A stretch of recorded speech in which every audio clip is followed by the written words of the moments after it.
En este vídeo vamos a ver qué operaciones aritméticas podemos hacer en vectores y así programarlas en R. Primero debemos saber que cada operación se aplica a cada elemento del vector.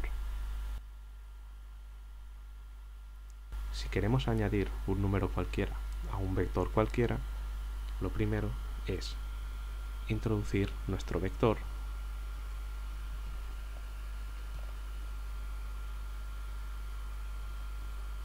y añadirle, por ejemplo en este caso, sumarle un número cualquiera, el 4. Vemos que nuestro vector resultante es un vector de longitud 3, como el que hemos introducido anteriormente, pero con la diferencia de que a cada componente se le asigna, se le suma un valor 4. Si queremos multiplicar un vector por un número cualquiera, volvemos a introducir nuestro vector y lo multiplicamos por un número, por ejemplo 4. Vemos que sucede lo mismo. En este caso vemos que tenemos un vector resultante de longitud 3 en el que cada componente del vector original ha sido multiplicado por 4. Si ahora queremos sumar dos vectores pero de misma longitud, introducimos cada vector primero más otro vector de diferente longitud.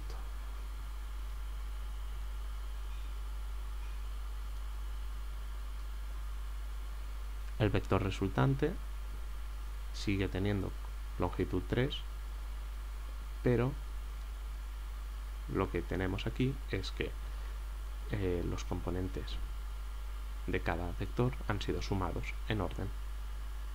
El componente 1 del vector 1 con el componente 1 del vector 2 y así por cada componente. Si en vez de sumar queremos restar, entonces utilizamos el vector 1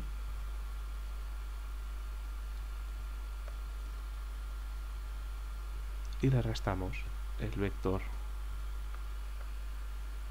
2.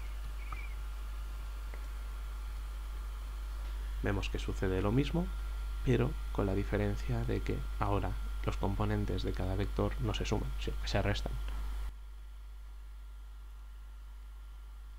Si por ejemplo queremos aplicar una función a cada uno de los elementos de nuestro vector, haremos lo siguiente. Introduciremos nuestro vector y lo elevaremos a 2, por ejemplo. Vemos que cada componente de nuestro vector original es elevado al cuadrado.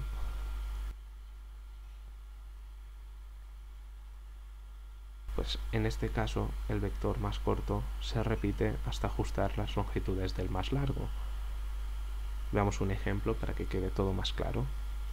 Introducimos un vector 1 que tenga longitud 3.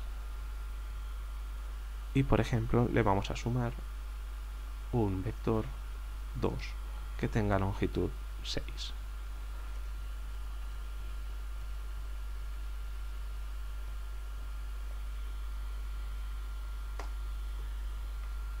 ¿Qué ha pasado aquí?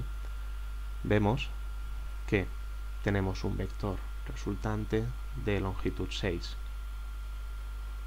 que ha surgido de sumar en la componente 1 del vector 1 con la componente 1 del vector 2, la componente 2 del vector 1 con la componente 2 del vector 2, la componente 3 del vector 1 con la componente 3 del vector 2, y como ya no hay más componentes en el vector 1, porque es el que tiene una longitud más pequeña, vuelve a utilizar los componentes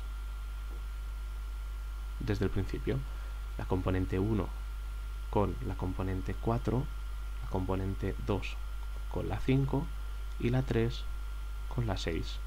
de forma que hace la suma correspondiente.